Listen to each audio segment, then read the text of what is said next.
히브리서의 수신자는 유대교의 박해 아래 있는 유대 그리스도인들, 히브리 그리스도인들입니다. 히브리서가 쓰여질 당시 히브리서의 독자들은 유대교의 극심한 박해를 견디지 못하고 유대교와 타협하거나 또 유대교로 복귀하려는, 회귀하려는 사람들이 점점 늘어나고 있는 상황이었습니다. 이에 히브리서 기자는 유대교와 기독교를 다양한 시각에서 비교하면서 기독교에서 유대교로 회귀하는 것은 영적 퇴보를 감수하는 어리석은 선택임과 동시에 이것은 하나님을 배신하는 배교의 행위가 될 수 있다는 그런 경고를 하면서 이 환난을 은혜로 극복하면서 믿음을 지켜나갈 것을 독려하고 있는 거죠. 오늘 우리가 읽은 이 2장에 벌써는요, 히브리서 기자는 경전과 구원이라는 두 측면에서 유대교와 기독교를 비교하면서 기독교의 우월성을 또 역설하고 있는데요. 먼저 경전을 중심으로 두 종교를 한번 비교해 보겠습니다. 당시 유대교와 기독교는 모두 구약 성경을 정경으로, 경전으로 택하여 하나님을 섬기고 있었습니다. 우리는 구약 성경이 하나님 말씀임을 믿죠. 그런데 히브리서 기자는 구약을 경전으로 삼고 하나님을 섬기는 유대교를 하나님의 말씀을 천사의 말로 격화시켜 믿는 우매한 자들이다, 우매한 종교다 라고 비판하고 있습니다. 한번 볼까요? 2장 2절에 보면 천사들을 통하여 하신 말씀이 견고하게 되어 모든 범죄함과 순종하지 아니함이 공정한 보응을 받았거든. 여기 천사들을 통하여 하신 말씀이라는 건 지금 유대인들이 구약 성경을 통해서 듣는 하나님의 말씀의 수준을 말하는 거예요. 근데 그들은 천사의 말을 그렇게 잘 지키려고 노력을 하는데 우리는 하나님의 말씀을 듣는 자로서 얼마나 하나님의 말씀에 유념해야 되겠느냐 이런 뜻이거든요. 1절, 2절 얘기가. 그러면 히브리서 기자가 유대교를 천사의 말을 듣는 우매한 종교로 판단하는 근거는 뭐냐 하는 거예요. 유대교와 기독교는 모두 구약을 경전으로 하나님을 섬기면서도 하나님의 말씀을 달리 해석하고 있었던 겁니다. 유대인들은 구약 성경에 명시되어 있는 의식, 규례 이런 것들을 그대로 지켰어요. 문자적으로. 근데 기독교인들은 지키지 않았어요. 왜 그런가 하면 구약 성경에 나온 의식이나 절기 그다음에 이런 규례 이런 것들은 다 장차 이 세상에 오셔서 대속의 죽음을 통해 우리를 구원하실 아들의 복음을 예표하고 예시하는 그런 어떤 모형과 같은 의식이었다는 거예요. 근데 예수님이 그 의식이 예언하는 바대로 오셔서 그것을 다 완성하셨잖아요. 그렇기 때문에 그 의식과 규례랑 구약 성경이 주문하고 있는 의식과 규례라는 것은 이미 역할을 다 한 겁니다. 그죠? 그래서 우리가 구약의 말씀을 보면서도 예수 그리스도를 통해서 완성된 그 복음, 성취된 그 복음을 그 구약 말씀에서 들어야 되는데 그게 하나님 말씀인데 유대 교도들은 예수님이 이 땅에 오셔서 모든 복음을 완성하셨음에도 불구하고 이걸 인정하지 않고 여전히 그 규례와 의식을 문자적으로 지키고 있었던 겁니다. 예수님께서 요한복음 5장 39절에서 이런 말씀을 하셨잖아요. 너희가 이 성경에서 그럼 구약 성경이에요. 이게 성경에서 영생을 얻는 줄 생각하고 성경을 연구하거든요. 이 성경이 곧 내게 대하여 증언하는 것이니라. 그러니까 구약 성경의 핵심이 뭐예요? 예수를 통한 영생의 구원. 이게 핵심이잖아요. 근데 이 핵심을 지금 유대 교도들은 어떻게 해요? 놓치고 있는 거예요.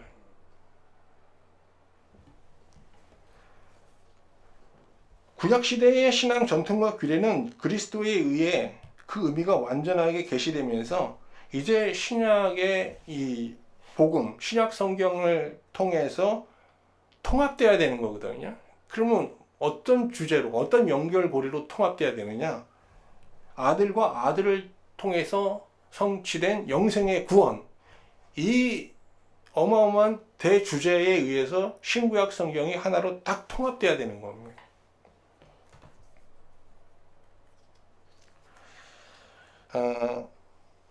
예수 그리스도는 구약에 수록된 의식과 규례 그리고 선지자의 예언을 성취하기 위해 이 땅에 오셨고 또 그의 십자가 죽음과 부활을 통해서 이것을 완수하셨습니다. 그럼에도 불구하고 예수 시대, 예수님이 또 세상을 떠나시고 도래한 교회 시대가 왔음에도 서기관과 바리새인들은 신약 성경을 성경으로 인정하지 않을 뿐만 아니라 구약 성경을 복음 없이 그냥 그 구약의 규례와 의식을 그냥 여전히 가르치고 지키고 있었던 겁니다. 이에 히브리서 기자는 유대교가 하나님의 말씀을 천사의 말로 격화시킨 우매한 종교다라고 비판하고 있는 겁니다.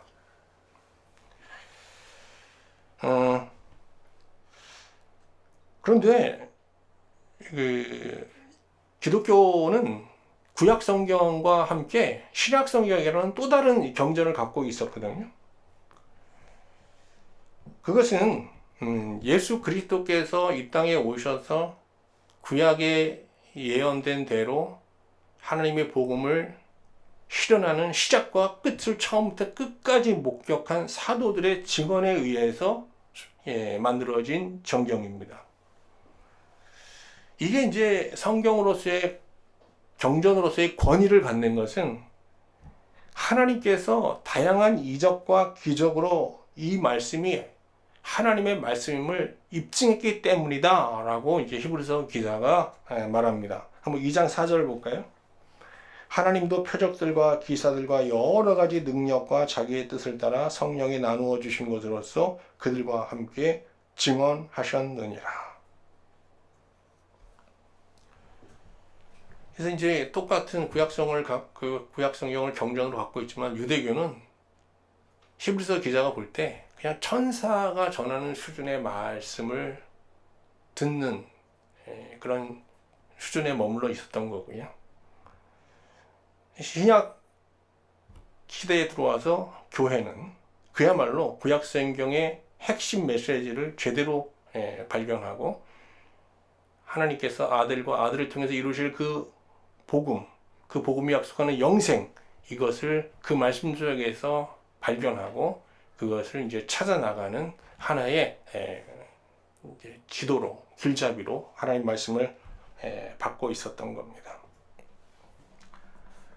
자, 이어서 히브리서 기자는 구원이라는 측면에서 유대교와 기독교를 비교합니다.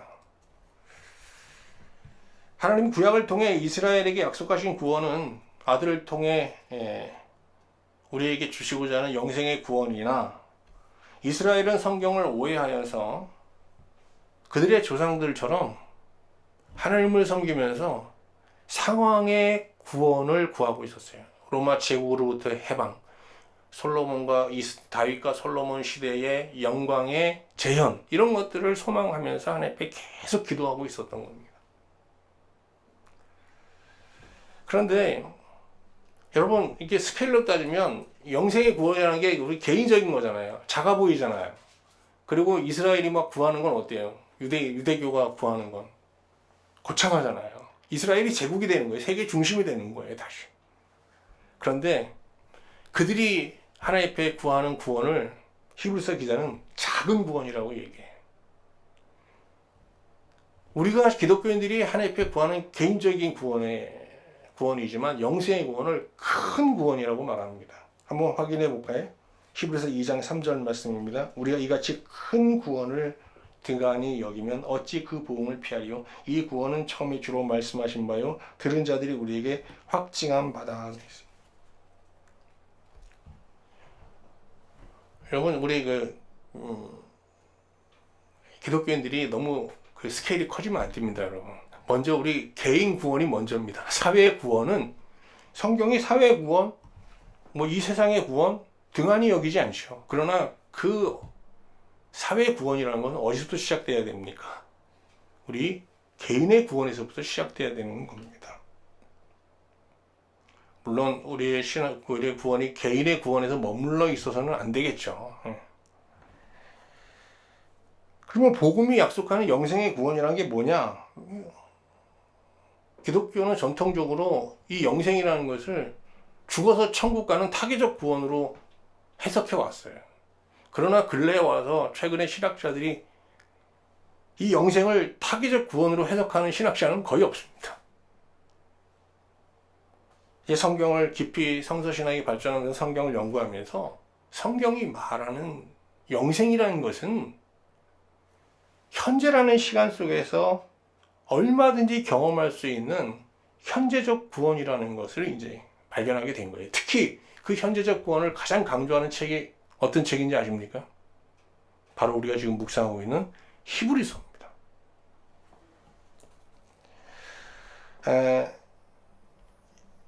제사장 출신이었던 이 히브리서 기자는 이 영생의 구원을 어떻게 해석하는가 하면 지성소에 들어가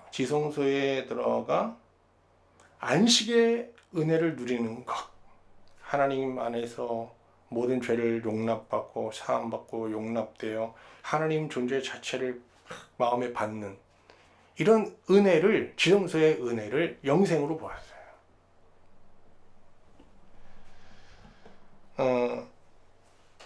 신자가 누리는 이 큰 구원, 이 지성소의 은혜, 이것은 우리 내면에 하나님 주시는 평강, 하나님 안에서 누리는 안정감, 그리고 하나님 주신 기쁨이라는 에너지, 또 하나님 우리를 너무나도 우리가 하나 되는 걸 원하시는 그 사랑이 전해져 오면서 우리도 그 사랑의 에너지가 넘치게 되거든요. 그러면 사람들을 보면 그들을 하나님께로 인도하고자 하는, 하나님과 멀어져 있는 자들을 하나님께 가깝게 하고자 하는 열망이 막 일어나는 거거든요. 그래서 우리 안에는 그 영생의 구원을 얻은 자의 내면에는 평강과 기쁨과 사랑의 에너지가 막 넘쳐야 되는 거예요. 이 평강과 기쁨과 사랑의 에너지가 상실된 상태에서 외치는 영생의 구원이라는 건 공허한 거예요. 사실 그것은 거짓이죠. 저도 이제 일을 하다 보면 사람들을 만나는데 깊은 교제는 아니지만 그냥 이렇게 스침의 관계이긴 하지만 어떤 사람들은 에너지를 뺏어가는 사람이 있고 어떤 사람들은 에너지를 주는 사람이 있어요. 우리 제가 톨게이트 지날 때 이제 통행권을 하이패스를 못 쓰는 데가 있어요. 그래서 통행권을 주면 만나게 되죠. 잠깐이지만. 어떤 사람들은 무표정한 모습으로 그냥 통행료를 계산하지만 어떤 분들은 인사를 건네고 힘드시죠? 하면서 수고하세요 하고, 어떤 분들은 또 아저씨 화이팅 하더라고요. 근데 갑자기 힘이 확 나는 거예요. 이게 사람이라는 게 서로 에너지를 주고받는 거거든요. 그러면서 나는 신자로서 사람들을 만나는 사람한테 정말 이런 좀 긍정적인 에너지, 좀 활기 있는 에너지를 지금 전하고 있는가, 아니면 빼앗고 있는가, 이런 생각을 해보는 거죠.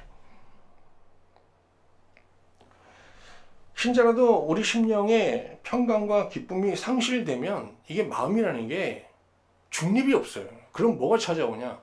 원망이 들어오고, 짜증이 들어오고, 분노가 들어오고, 불안과 두려움, 이런 부정적인 감정이 막 채워지거든요. 마음을 비우라고 그러는데 사실 그 말은 맞지가 않아요. 비우면요, 불안과 두려움이 몰려옵니다, 여러분. 마음은 채워져야 되는 거예요. 기독교는 비우라고 그러잖아요. 불교는 비우라고 그러잖아요. 기독교는 채우라고 그러잖아요. 뭐로 채워요? 평강, 기쁨, 사랑. 이게 다 하나님으로 채우는 거예요. 하나님. 그래서 그런 상태를 뭐라고 그러는가? 성령 충만이라고 하는 거잖아요.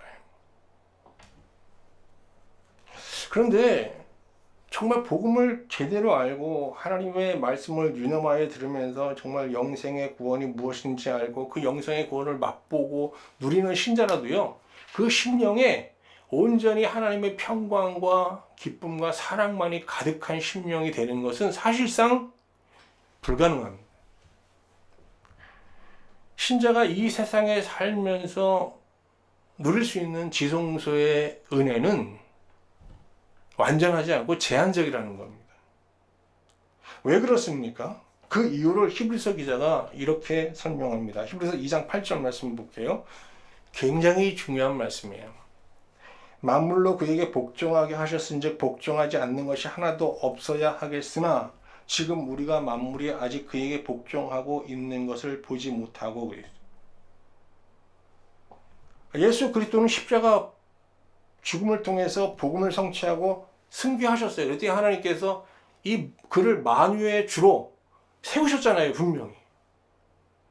그러면 만물은, 이 세상은 누가 주인이어야 돼요? 예수 그리스도가 주인이어야 하잖아요. 근데 세상과 이 세상에 그동안 주인 노릇했던 사탄은 아직 그것을 인정하지 않고 있다는 겁니다. 사탄은 예수 그리스도의 완전한 순종과 희생을 통해서 결정타를 잇고 패배자가 되었죠.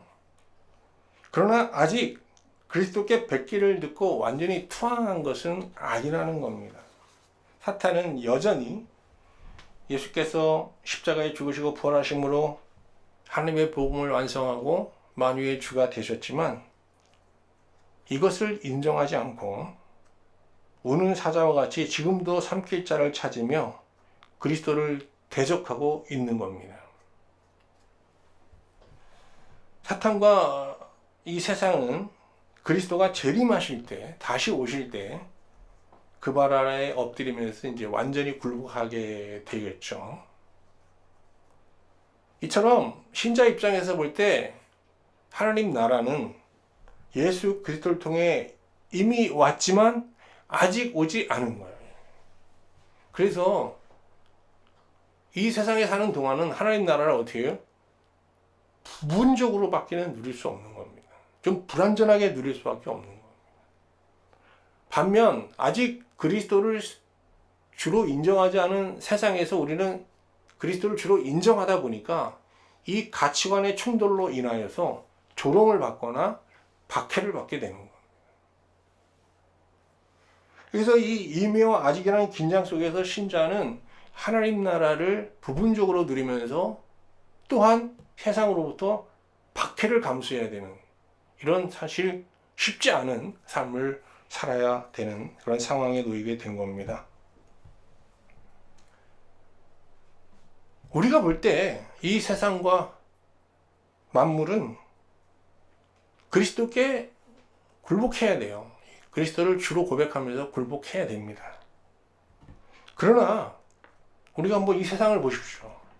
세상은 어느 정도 그리스도를 주로 인정하는 분야도 있어요. 그런 모습도 있긴 있어요. 그런데 대체로 어떻게 해요? 이 세상의 주인은 누굽니까? 권세자, 권력자. 특히 요새는 머스크같이 돈 많은 사람이 주인이죠. 맘대로 합니다. 트럼프 맘대로 합니다. 명예, 권력, 이런 것들이 사실 세상에 주인 노릇하고 있는 거 우리가 부정할 수 없잖아요. 근데 우리가 이런 세상에 살면서 그들을 주로 인정하며 살 수는 없는 거예요, 그리스도인들은. 그래서 때로 그들과 저항해야 되고 반기를 들어야 되는데, 그리고 그들이 요구하는 생활 방식을 거부해야 되는데, 이런 과정에서 손실을 보기도 해야 되고 또 불이익도 당하고 때로는 조롱과 박해를 받게 되기도 하는 것입니다. 아무튼 예수를 주로 고백하며 그리스도께 복종하는 삶을 살고자 하는 사람들은 세상에서 어느 정도의 불이익, 손실, 박해, 조롱 감수하며 살아야 됩니다. 이걸 통틀어서 성경은 고난이라고 합니다. 근데 그 고난받는 신자들을 이렇게 하나님께서 물론 방치하지 않으십니다. 특히 예수 그리스도께서는 고난받는 자들을 도우시거든요. 그래서 이제 신자가 이 고난을 어떻게 극복해야 되는지 한번 같이 생각해 보도록 하겠습니다. 오늘 본문에서 히브리서 기자는 고난 가운데 있는 신자들을 향해서 죽음의 고난을 극복하시고 영광과 존귀의 관을 쓰고 계신 예수를 바라볼 것을 권면합니다. 이게 오늘 핵심 메시지입니다. 2장 9절을 가보시죠. 오직 우리가 천사들보다 잠시 동안 못하게 하심을 입은 자 곧 그 다음에 중요한 겁니다. 죽음의 고난을 받으심으로 말미암아 영광과 존귀로 관을 쓰신 예수님을 바라보자 그랬어요. 영광과 존귀의 관을 쓰신 예수님. 자, 근데 여기서 영광과 존귀의 관이라는 거 여러분 실제로 이렇게 막 예수님께서 이렇게 뭐 금으로 된 이렇게 관을 쓰고 있는 그런 모습을 상상하라는 뜻이 아닙니다, 여러분. 영광과 존귀의 관을 쓰고 계신 예수님, 우리가 바라보아야 될 그 예수님이 어떤 분이신지 좀 생각해 보도록 하겠습니다. 이 영광과 존귀의 관이라는 것부터 생각해 봐야 되는데요. 원래 이 관은 우리가 쓰고 있던 거예요. 근데 이걸 우리가 잃어버렸어요. 영광과 존귀의 관을. 이게 무슨 말인가 하면 인간은 하나님의 피조물이잖아요. 그런데 하나님은 인간을 말씀으로 지으셨단 말이죠. 그래서 말씀으로 살면 우리는 굉장한 특권을 누립니다. 그건 뭔가 하면 말씀에 순종하면 조건이에요. 말씀에 순종하면 성삼위 하나님의 사금 가운데 참여하여 그 하나님과 교제하는 기쁨, 그래서 하나님 전체를 마음에서 경험할 수 있는 은혜를 입게 돼요. 인간은 기본적으로 천사보다 열등한 존재로 지어졌어요. 그러나 이 말씀 안에 거하면서 이 하나님의 사귐 안에 거하는 이 복을 누리면 이게 바로 뭔가 하면 영광과 존귀의 관이거든요. 영광과 존귀의 관을 쓰면 어떻게 해요? 천사보다 월등한 존재가 되는 거예요. 지금 우리 주변을 보세요. 귀신을 섬기는 사람들이 많잖아요. 미신이라는 게 거의 귀신이잖아요. 이 귀신이라는 게 천사입니다. 왜? 그들은 스스로 영적인 존재, 뭐 귀신이나 천사보다 못한 존재라는 걸 인정하고 있잖아요. 뭐 우리도 마찬가지입니다. 인정합니다. 그러나 우리는 원래 어떤 존재다? 유대 교도들도 다 천사들의 도움을 구하는 기도를 드리면서 살고 있었거든요, 당시에. 근데 히브리서 기사가 말합니다. 우리는 본시 천사보다 못한 존재가 아니라 천사보다 어떻게 좀 더 나은 존재라는 거예요. 그런데 왜 이렇게 됐냐? 이 영적 특권을 상실한 거예요. 영광과 존귀의 관을 잃어버리게 된 겁니다. 왜? 말씀 안에 거하지 않음으로.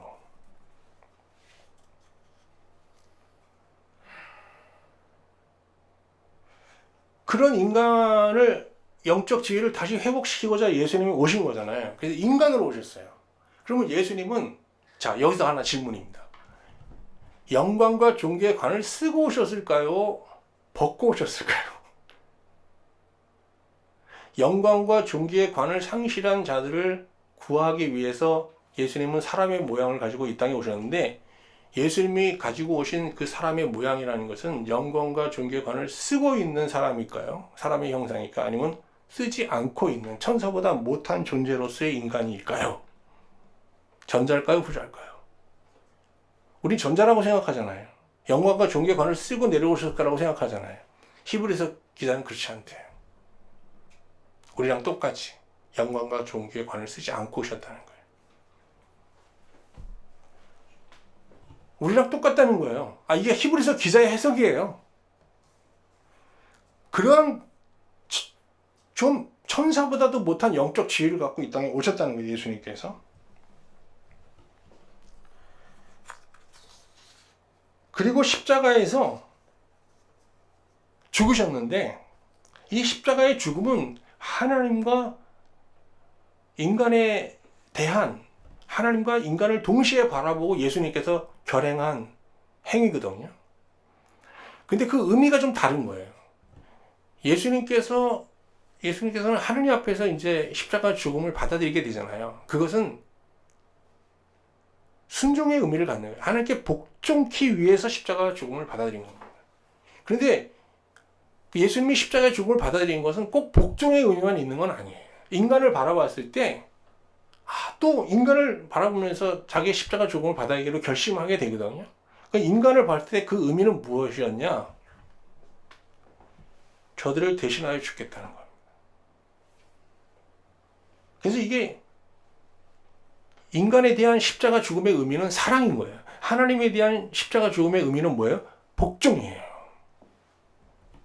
그래서 히브리서 2장 9절 후반절을 볼게요. 참 놀라운 말씀이 나옵니다. 모든 사람을 위하여 죽음을 맛보려 하십니다. 우리가 죽을 것을 알고, 그거 보면서 그런 하나님, 예수님께서 내가 죄를 살리기 위해서 내가 아무개의 죽음을 내가 맛봐야 되겠구나 하고 선택하셨다는 거예요. 예수님은 죽기까지 영혼들을 사랑하셨고 죽기까지 하나님께 복종하셨습니다. 그러자 하나님께서는 그에게 영광과 존귀의 관을 씌워주신 거예요. 그래서 오늘 다시 보세요. 고난받는 자들을 향해서 히브리서 기자가 말하는 게 뭡니까? 권면하는 게 죽음으로써 죽음의 고난을 받으심으로 말미암아 영광과 존귀로 관을 쓰신 예수를 보자 그랬거든요.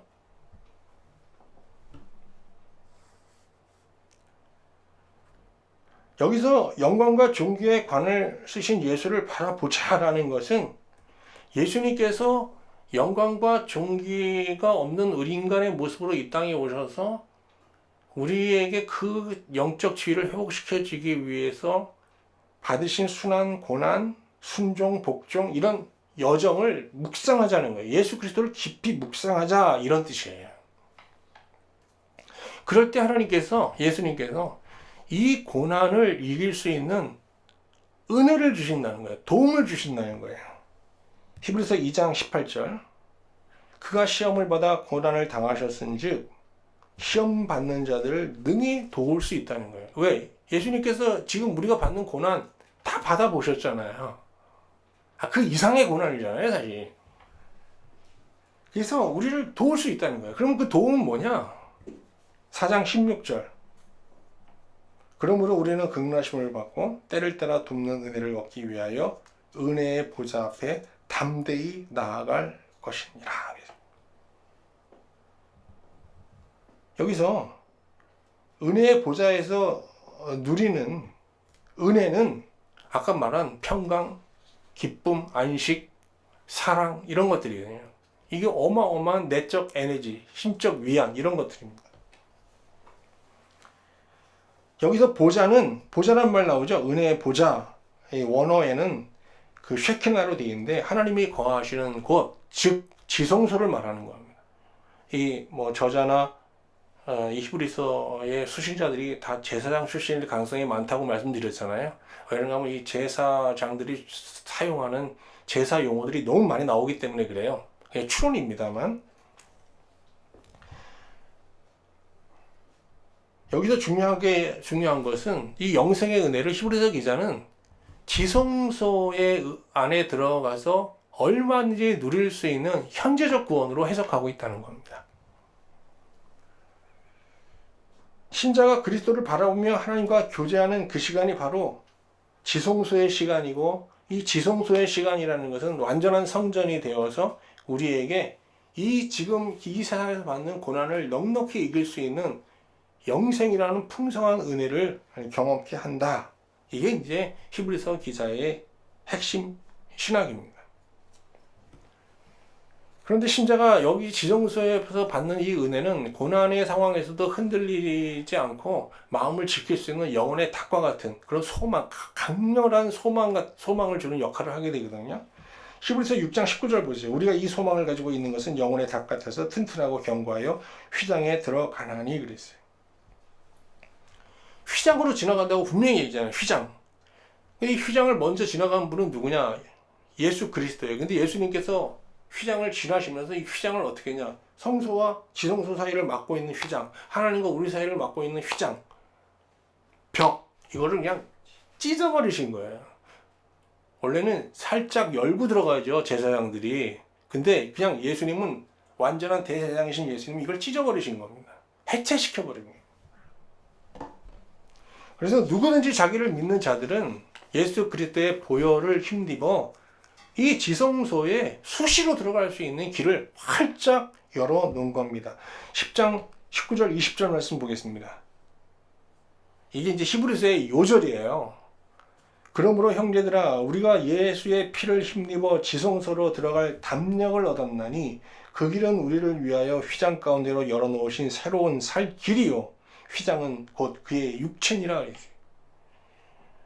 예수님이 휘장을 얼마나 완벽하게 찢었냐. 예수님 십자가에서 그 육신이 완전히 파멸된 것 같이 휘장을 완전히 해체시켜버렸다는 뜻입니다.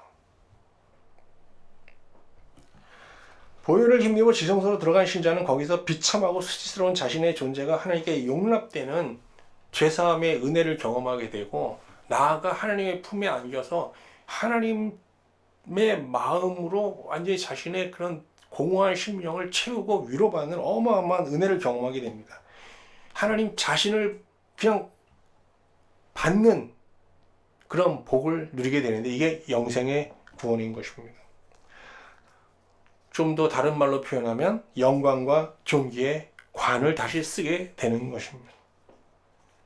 내적으로 설명하면 심리적 변화, 심리적으로 설명하면 그 심령에 죄책감, 분노, 두려움, 불안, 억울함 이런 것들로 가득했던 부정적인 감정을 다 밀어내고 신자의 심령 안에 평강과 기쁨과 사랑의 에너지가 막 강같이 흐르는 이런 심적 상태를 말하는 겁니다. 이게 영생의 은혜인 거죠. 이제 말씀을 마치겠습니다. 오늘 이렇게 함께 예배드리는 분들 중에도 히브리서 수신자들처럼 극한 고난의 상황에 처한 분들이 있을 거라고 생각이 듭니다. 오늘 말씀을 통해서 하나님은 분명히 우리에게 말씀하십니다. 너희가 고난 가운데 있느냐? 그러면 죽음의 고난으로서 영광과 존귀의 관을 쓴 예수를 바라보라. 예수를 묵상하라. 라고 하나님 말씀하십니다. 우리가 예수 그리스도를 묵상할 때, 특히 십자가 고난 앞에서 갈등하는 예수님을 묵상할 때, 우리가 갖고 있는 이 고난의 문제들이 정리가 됩니다. 가치 있는 고난과 가치 없는 고난들이 분리가 되면서 우리의 어떤 부정한 본성에서 비롯된 고난들은 다 내려놓게 되는 거죠. 그리고 정말 가치 있는 고난들, 이 고난에 직면하게 됩니다. 그런데 예수님의 십자가 고난 앞에서 우리의 고난을 보면은 이 고난이 커 보이던 고난이 축소돼요. 작아집니다. 우리가 암 수술한 자들을 이게 의사들이 치료할 때 암이 너무 크면 어떻게 해요? 항암제를 통해서 암을 줄이잖아요. 그리고 이제 다시 수술에 들어가잖아요. 마찬가지입니다. 하나님 예수 그리스도의 고난 앞에서 십자가 앞에서 우리의 고난, 우리의 현재 상황들을 쭉 돌아보면 이게 정리가 되면서 우리의 고난이 축소되는 겁니다. 저도 목회할 때 힘든 일이 없지 않았잖아요. 그럴 때마다 이제 기도할 때 새벽에 이제 기도할 때 눈물도 나고 그러죠. 그럴 때 또 저의 부족함에서 비롯된 고난들은 다 회개하면서 떠나가게 되는 거고 정말 내가 감당해야 될 고난들 근데 그 예수님이 감당했던 그 고난에 비교하면 너무나도 작은 거예요. 예수님의 그 십자가의 크기에 비하면 정말 목에 걸어도 될 만큼 작은 십자가잖아요. 그거 놓고 지금 죽겠다 살겠다 이러고 있는 거잖아요. 그러면서 이제 기도하게 되지 않습니까? 기도가 안 되던 게 기도가 열리게 되고 하나님 앞에 엎드려서 이제 하나님의 은혜를 구하게 되는데 그러다 보면 겟세마네 동산에서 예수님이 십자가 죽음 앞에서 막 기도하시다가 어떤 응답을 받고 담대한 용기를 얻게 되듯이 말이죠. 이 고난을 나 감당할 수 있겠다라는 어떤 확신이 갑자기 생긴단 말이죠. 이게 바로 뭐게요? 영광과 존귀의 관을 씌워주시는 거고, 그게 하나님께서 영생의 은혜를 부어주시는 거잖아요. 그리고 기쁨이 찾아오고.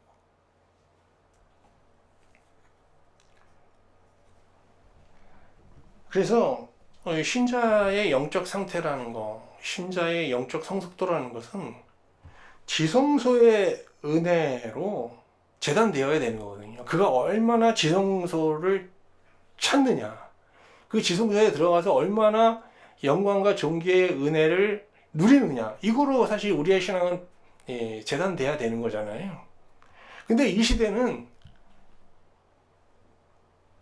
예수 믿고 얼마나 잘 됐냐, 자녀 잘 된 거, 뭐 부유해진 거, 형통한 삶, 이런 것들을 하나님의 복의 은혜의 증거로 제시하고 여기에 열광하고 또 그것으로서 사람들의 신앙을 함부로 재단하는 일들이 빈번하게 일어나고 있잖아요. 이거는 그리스도를 주로 인정하는 데서부터 비롯된 영속적 가치관이 아니라 이 세상의 주를 물질, 권력, 명예 이런 것들로 인정하면서 말하는 정말 세속적 가치관이잖아요.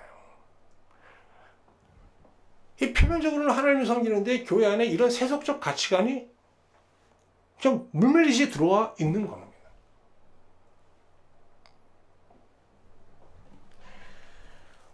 저도 이런 세상적 기준으로 보면 제 모습이 너무 초라하고 사실 어떤 때는 위축되기도 하고 또 실족의 위기를 겪기도 하죠. 그러나 오늘 히브리서 말씀을 보면서 다시금 지성소의 은혜라는 이 지성소에서 하나님께서 우리에게 주시는 그 영광과 존귀라는 그 관의 무게로 오늘 우리의 신앙을 한번 돌아보게 됩니다. 여러분, 이 한 주도 힘드시겠지만 지성소를 향해서 여러분 담대히 나아가는 한 주의 삶을 영위할 수 있기를 주님의 이름으로 축원합니다.